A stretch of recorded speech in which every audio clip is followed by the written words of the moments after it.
ఒక జాబు కోసం తిప్పలు పట్టం కాదు, వందల మందికి నేను జాబ్ ఇచ్చేటట్టు నా దేవుడు చెయ్యగలడు. నన్ను ఆశీర్వదిస్తే అలా ఉంటది. ఓ తల్లి, నువ్వు అట్లా చేయాలా బిడ్డ కోసం? నా బిడ్డకి జాబి, నా బిడ్డకి జాబి, నా బిడ్డకి జాబి. ఏం జాబ్? నువ్వు తలుచుకుంటే నా బిడ్డకి జాబ్ ఇవ్వటం కాదు, 10 మందికి వాడే జాబ్ ఇచ్చే స్థితికి నా బిడ్డ నువ్వు హెచ్చిస్తావు దేవా. నా బిడ్డను అట్లా ఆశీర్వదిస్తావు.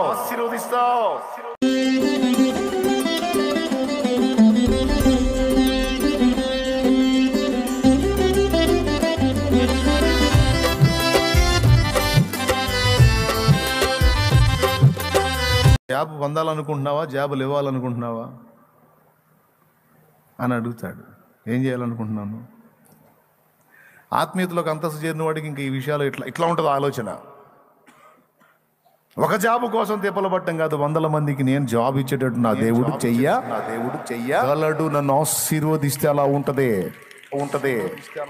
ఓ తల్లి, నువ్వు అట్లా చేయాలా బిడ్డ కోసం? నా బిడ్డకి జాబి, నా బిడ్డకి జాబి, నా బిడ్డకి జాబి. ఏం జాబ్? నువ్వు తలుచుకుంటే నా బిడ్డకి జాబ్ ఇవ్వటం కాదు, 10 మందికి వాడే జాబ్ ఇచ్చే స్థితికి నా బిడ్డ నువ్వు హెచ్చిస్తావు దేవా. నా బిడ్డను అట్లా ఆశీర్వదిస్తావు. నీకు స్తోత్రం అనాలా? నేను దాని గురించి కంగారు పడట్లేదు. బిడ్డను కూడా అనకూడదు, ఏందయ్యా ఏ ఉద్యోగం అనకూడదు. బిడ్డ కూడా ఇదే చెప్పాలా, నాయనా కృంగిపోవద్దు, నా దేవుడు నమ్మదగిన వాడు. నా దేవుడు తలుచుకుంటారే, నువ్వు దేవునికి వెళ్ళి చూడనా? నా దేవుడు తలుచుకుంటే నీకు జాబు కాదురా, నువ్వు అనేకులకు జాబులు ఇచ్చేటువంటి స్థితిలోకి నేను తీసుకొస్తాడు దేవుడు. ఒక కంపెనీకి అధిపతిని చెప్తాడు నీకు. ఏంది ఒట్టి మాటలా? ఇన్ని సాక్ష్యాలు ఉన్నాయి. కహానినై ఆయన తలుచుకుంటే ఎంతసేపు? రే దావీదు, దా ఆ గొర్రెలు తీసుకెళ్ళలేదు ఏంది? ఏంటి నాన్న, ఎప్పుడు నేనేనా? అన్నోళ్ళని ఒకసారి నా పంపించవచ్చుగా. అన్నోళ్ళు వాళ్ళు నీలాగా ప్లాట్ఫామ్ కాళ్ళు అనుకుంటున్నాయింది. గవర్నమెంట్ ఉద్యోగస్తులరా, రాజుగారి కొలువులో సైనికులాళ్ళు. అబ్బా తొలగంపో. సరేలే, అయినా వీటి మనసు వాళ్ళకేం తెలుసు? నా బుజ్జి గొర్రెలో కొలకంపై ఎప్పుడు నాకే చెబుతారు ఏంది పనులు? అన్నోళ్ళు కూడా చెప్పండి. అన్నోళ్ళకి నీలాగా గాలి తిరిగి వస్తున్నారు అనుకునే వాళ్ళు గవర్నమెంట్ ఉద్యోగస్తులరా. ఏం సంభాషణలు జరిగినాయో ఇప్పుడు మీరు అనరు.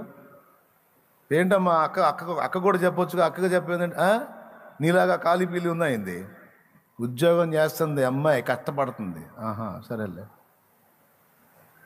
ఈ డైలాగులు మన ఇళ్ళల్లో కూడా వస్తాయిగా. చెప్పరేంది మీరు జెంట్స్, మీరు చెప్పండి, వస్తాయిగా. దావీదు కూడా ఎదురై ఉండాలి ఇట్లాంటి. రాజుగారి కొలువులో మీ అన్నలు సైనికులరా, ఉద్యోగస్తులు. రాజుగారి కొలువులో జాబ్ అంటే అంత గ్రేటా? గవర్నమెంట్ జాబ్ అంటే అంత గొప్పదా? స్తోత్రం. యేసయ్యా, ఏందయ్యా రాజుగారి కొలువులో సైనికుడు అంటే గొప్ప జాబా? అమ్మో మన్నోళ్ళు.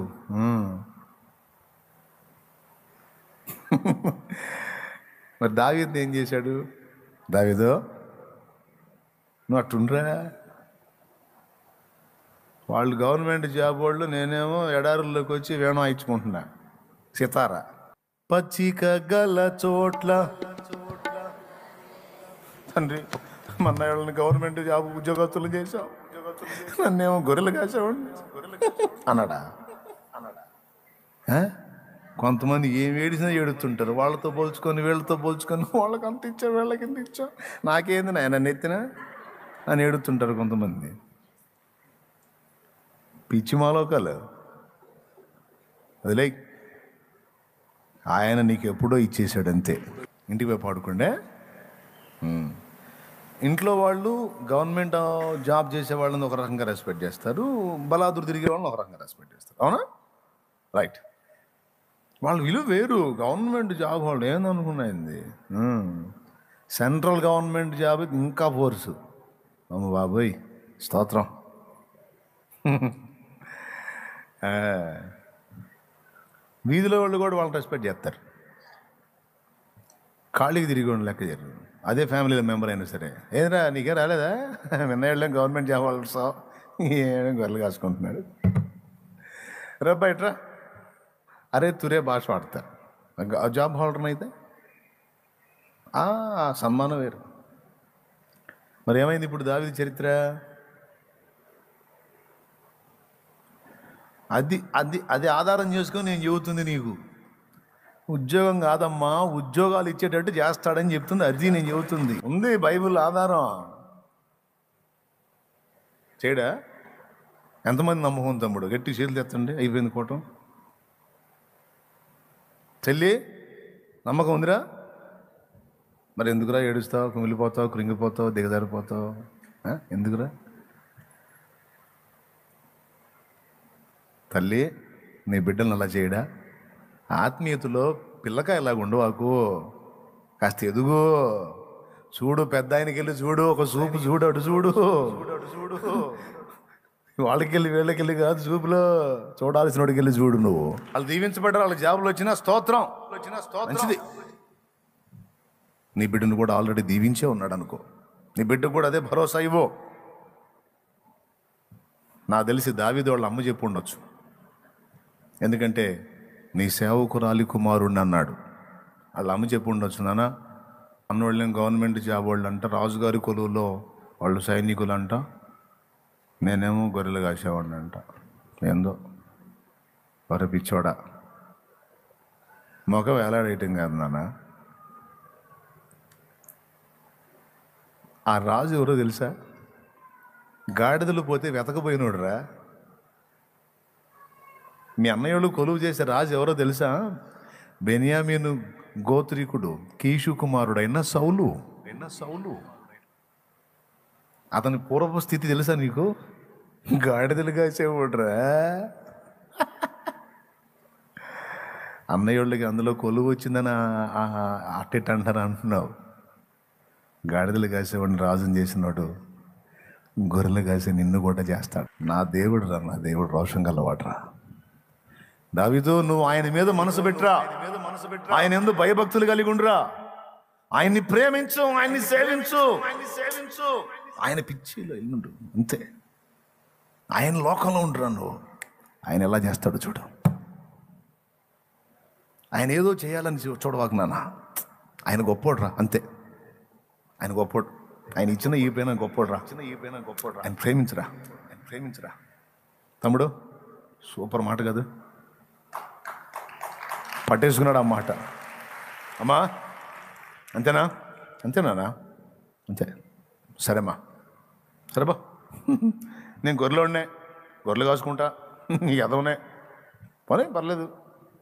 వీళ్ళందరూ తృణీకరించిన ఆయన తృణీకరించడుగా. నాకు ఆయన చాలు. దేవునికి మహిమ. నా దేవుడు ఎంత నమ్మకస్తుడండి. గవర్నమెంట్ జాబ్ కాదు నాన్న, గవర్నమెంటే నువ్వు అయ్యేటట్టు చేస్తాడు ఆయన. తీసుకెళ్ళి ఎక్కడ కూర్చోబెట్టాడు?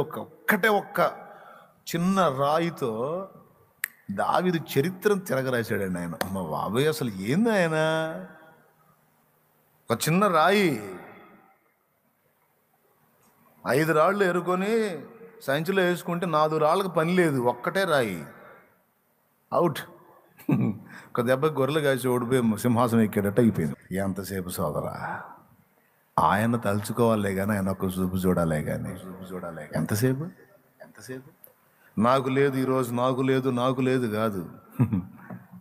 అనేకులకు నీ చేయి జాపిచ్చేటట్టు నేను చేస్తాడు నా దేవుడు. సమస్తమును నీ పక్షముగా నెరవేర్చి నిన్ను ఆశీర్వాద కారణంగా చేసే ప్రభు మీద నీ దృష్టి నిన్ను నిలుపుతావు. ఆత్మీయతలో ఒక అంతస్తుకి ఎదిగితే ఆ విషయాల్లో విస్తరిస్తావు. హడావుడి పడేవాళ్ళని చూసి నవ్వుకుంటావు. యేసయ్య మాటలు ఒట్టివి కాదు, నా మాటలు విని వాటి చొప్పున చేయమన్నాడు. సమస్తమును నెరవేర్చగల ప్రభు వైపు. మన సంపదల గనేవరండి, మన ఆస్తి, మన అంతస్తు, మన ఐశ్వర్యం ఆయనే. మన లోకం అంటే బయట అక్కడక్కడ సంఘాలు కడతా, సేవకులు ఫెలోషిప్కి వెళ్ళారు అంటే వాళ్ళని నిందించాలని కాదు, సందర్భం చెప్తున్నాను.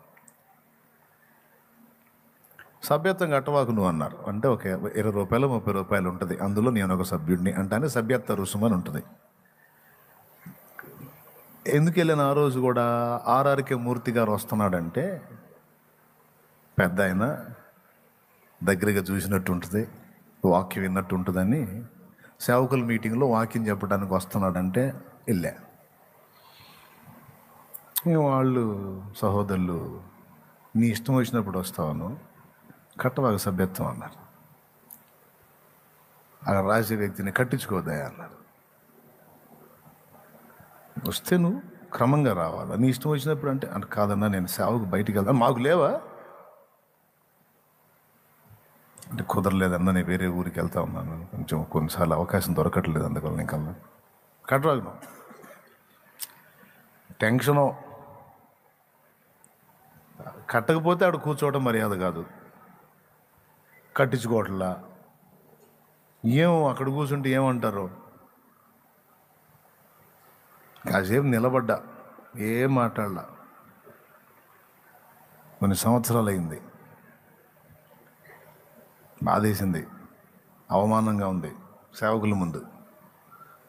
ఏం చేయాలా, నిలబడటనే.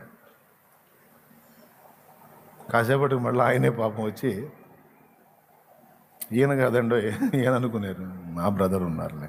ఇన్ని రోజులు ఎన్ని నెలలు అయితే నువ్వు ఆగావో అన్ని నెలల సభ్యత్వం మొత్తం కడితే రమ్మన్నాడు లోపలికి. మళ్ళీ ఆయనే మనసు మార్చుకొని వచ్చి మొత్తం కట్టు అని కట్టించారు. బాగా బాధ వేసింది. అయినా పర్లేదు దేవానికి స్తోత్రం అనుకున్నాను. కూర్చున్నట్టు ఆ రోజు ఆయన వాక్యం విన్నాను, హ్యాపీ అనిపించింది.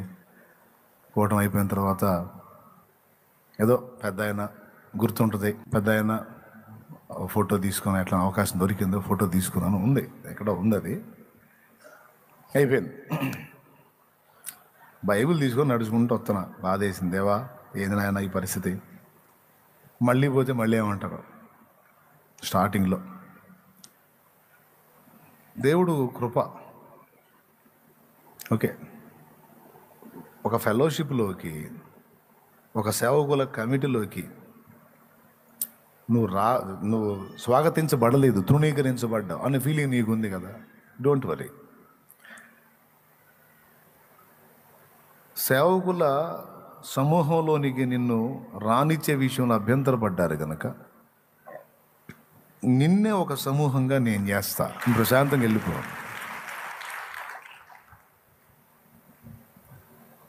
ఈరోజు సేవకుల సెమినార్ జరిగితే అనేక మంది జనురాండ్రు వచ్చి కూర్చుంటే వాళ్ళ మధ్యలో నెల దేవుని వాక్యం చెప్పే అవకాశం నాకు ఇచ్చాడు. మళ్ళా వాళ్ళు వేరే సంఘాలకు చెందిన వాళ్ళు కాదు, దేవుడు నాకు ఇచ్చిన ఆత్మీయ బిడ్డలు దైవజనురాండ్రై వాళ్ళు కూర్చుంటే ఆ సేవకుల కమిటీలో మాట్లాడడానికి నెల నాకు అవకాశం ఇచ్చాడు. ఇట్లా ఇన్నున్నాయి.